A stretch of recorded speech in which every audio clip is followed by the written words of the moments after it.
Vamos então ao nosso oitavo estudo, nosso oitavo encontro, onde estamos falando de casamento cristão, um casamento sagrado. Quero lembrar nossa premissa, ou seja, algo que perseguimos para aprender com os estudos. Esse objetivo de Deus para o casamento, mais do que nos fazer felizes, for nos tornar santos.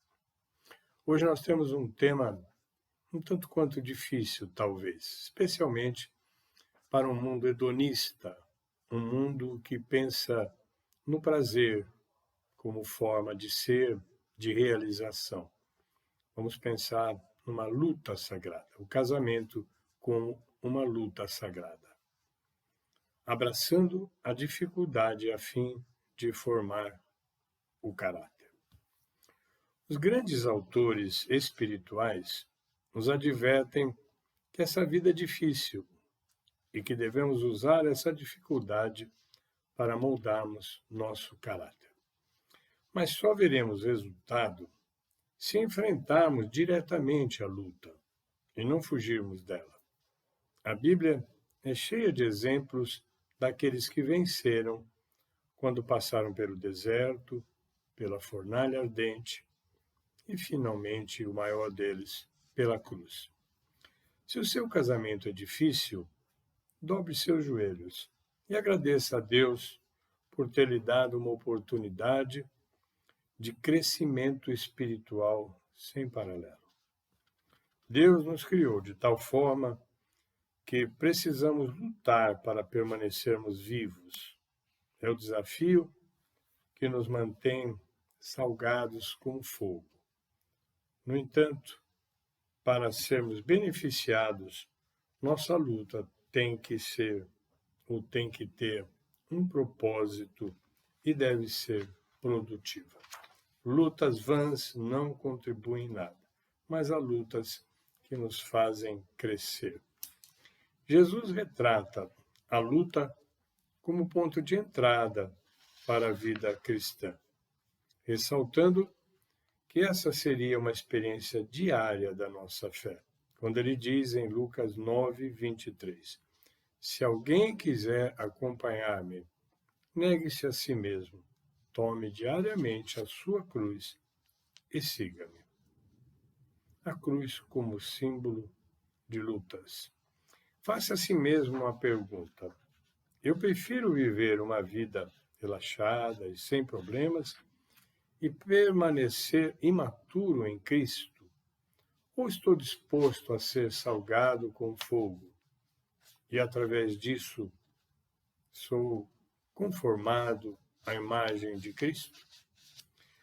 A razão pela qual prometemos nos amar até a morte, até que a morte nos separe, é precisamente porque nossa sociedade sabe que uma promessa desse tipo será dolorosamente testado. Não fosse assim, não seria preciso existir a promessa. O autor nos fala de um doce sofrimento. Vamos entender o que o apóstolo Paulo afirma em 2 Coríntios 4:17 e aplicá-lo a um casamento difícil. Pois os nossos leves e momentâneos sofrimentos estão produzindo para nós uma glória eterna, que pesa mais do que todos eles. Temos esperança na eternidade, por isso não somos míopes, exigindo alívio a curto prazo, que muitas vezes provocaria um curto-circuito em nosso lucro a longo prazo. O divórcio, às vezes, pode ser esse curto-circuito. Se há uma coisa que os casais de noivos precisam ouvir e pensar, um bom casamento não é algo que você encontra, mas algo que você constrói. Inegavelmente, trata-se de trabalho duro, mas vale a pena. Com o tempo, cria um relacionamento de beleza, de confiança e de apoio mútuo, de conforto de um para com o outro. Se eu mantivesse meu casamento pelo bem da minha estabilidade emocional, ele não duraria muito tempo. No entanto, se creio que posso colher benefícios espirituais, tenho razões suficientes não só para estar casado, mas para agir como um homem casado. A nossa vida definitiva é a vida espiritual. Portanto, tudo que conquistarmos no crescimento dessa vida será definitivo na nossa vida. Coisas emocionais e fúteis são passageiras, às vezes nos trazem, sim, tristezas, mas se soubermos formação de caráter, formarmos o nosso caráter, sempre valerão para o nosso crescimento. Quero trazer um exemplo inspirador desse livro que nos inspira também, Casamento Sagrado, cujo autor é Gary Thomas.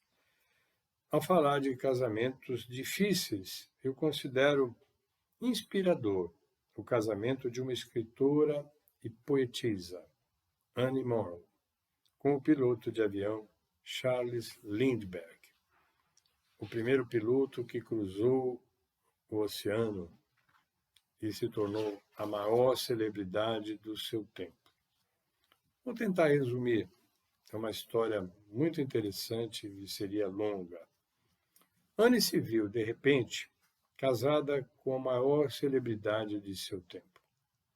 Isso lhe tirou totalmente a privacidade de ter uma vida íntima com seu marido. Logo após o seu casamento, ela escreveu a uma amiga íntima dela: se você me escrever e desejar a felicidade convencional, eu nunca vou perdoá-la. Não me deseje felicidades. Eu não espero ser feliz, mas ir além. De alguma forma, deseje-me coragem, forças e senso de humor. Vou precisar de tudo isso.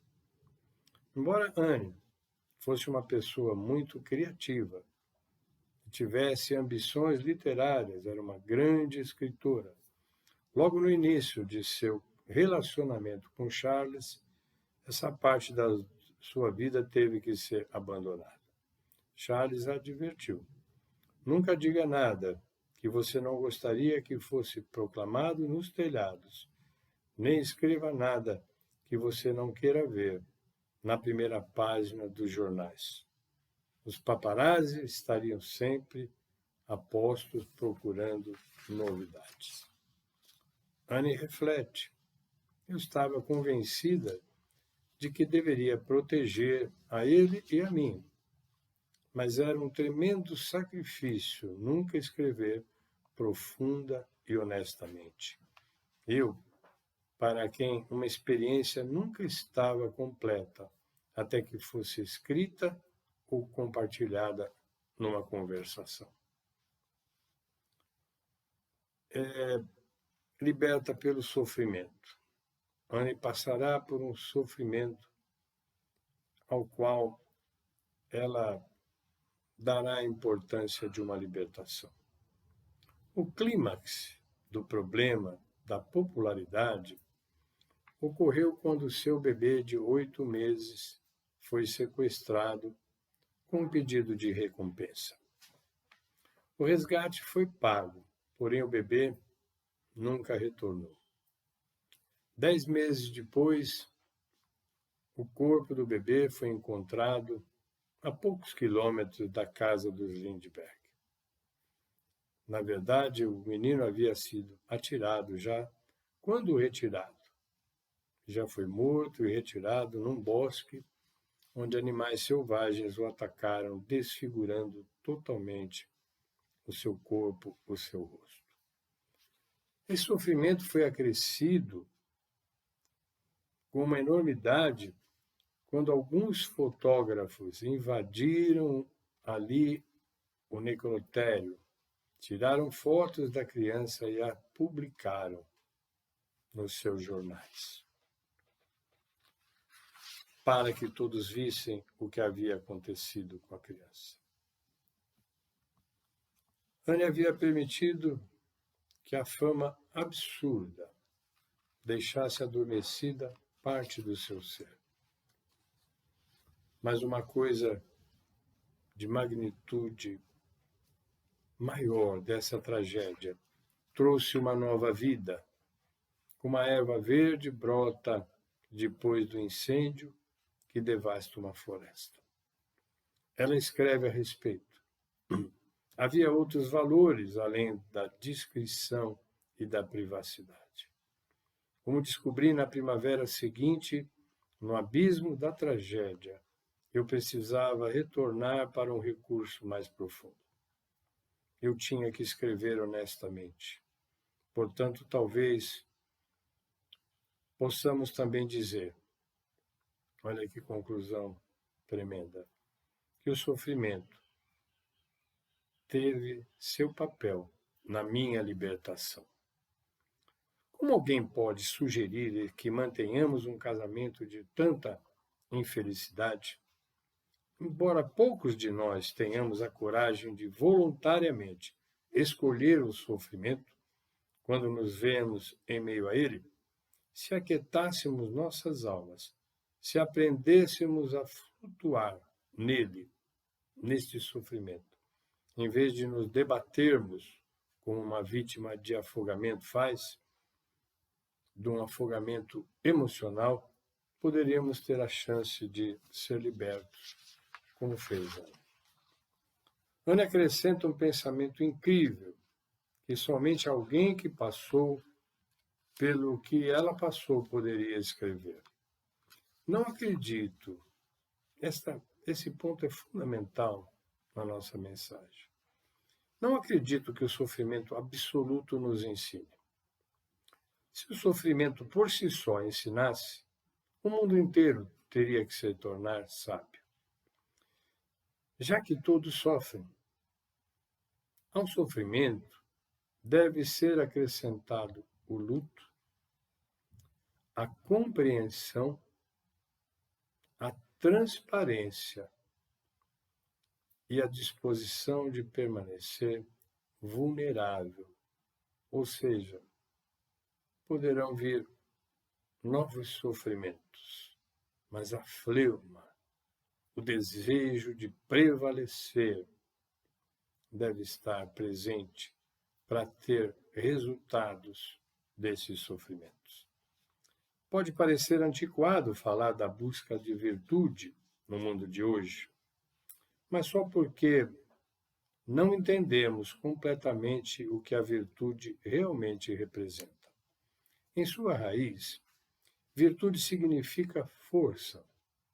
É relacionada a uma palavra que se refere mais diretamente no seu significado, viril. Virtude é força, ou seja, poder para fazer o que é certo, poder para fazer a escolha certa, poder para vencer as fraquezas do pecado, das más escolhas, da vitimização e da autocomiseração, das pessoas que ficam sempre se colocando como vítimas. Nunca se levantam porque se consideraram vítimas e permanecem como vítimas. Vamos falar de uma força libertadora. Entre outras coisas, Charles, o marido de Anne, era um homem controlador e excêntrico. Um exemplo disso está no que falou uma das suas filhas, quando um biógrafo da própria vida de Charles veio para ouvir da sua família coisas a respeito de Charles. Ela dizia assim ao biógrafo: havia apenas duas maneiras de fazer alguma coisa, a maneira de papai e a maneira errada. Em vez de se tornar uma alcoólatra, usar a comida, como as pessoas às vezes fazem, como consolo ou descontar nos filhos e arruiná-los, como muitas mulheres que sofrem acabam fazendo, Anne escolheu aplicar a virtude ao sofrimento. e, em razão disso, ampliar sua vida de forma significativa. Ela se tornou, entre outras coisas, a primeira mulher a obter uma licença para pilotar um planador. Aprendeu a usar rádio, na época um instrumento poderoso, e tornou-se eficiente na utilização do código Morse. Em função disso, quando saiu com seu marido para viajar sobre os 4 continentes durante 6 meses, fez uma reportagem que recebeu o prêmio da National Geographic Society. Foi a primeira mulher a receber esse prêmio. Escreveu numerosos livros, muitos deles best-sellers nos anos 50 e 60 do século passado. Eugene Peterson, para mim, um dos grandes escritores cristãos, em sua seleção de livros, formadores de vida cristã, incluiu um livro da Anne. E ele diz, a respeito desse livro, um relato penetrante de uma dona de casa, mãe e esposa, que passa alguns dias na praia e encontra metáforas entre as conchas do mar. Ela colecionava conchas do mar, que conectam a presença de Deus e o significado da alma nas lidas de seu mundo diário de dona de casa. Seu casamento difícil não a confinou, libertou-a. Isso mexe comigo, porque representa um pouco a verdade celestial que tanto ansiamos. Jesus nunca disse que deveríamos apagar nossas ambições. Nunca disse para repelirmos toda ideia de recompensa que faz parte da nossa vida. Ele nos disse para desviarmos de nossas ambições terrenas e repelirmos as recompensas terrenas. De fato, ele disse, coloquem-se em último lugar na terra e vocês serão os primeiros no céu. Muito profundo para pensarmos diante desse conflito que existe entre a nossa vontade de ser feliz e os sofrimentos que vêm em consequências de fatos da nossa vida. Isso é uma troca, não uma negação completa. Essa sede por glória que você sente em seu coração é parte daquilo que o faz um ser humano. Jesus apenas deseja que focalizemos o céu, buscando lá as nossas recompensas. Agora, acreditar nisso não sugere que devemos apenas aguentar firme até que o céu venha. Descobrir que a obediência a Deus cria um sentimento silencioso de realização no presente.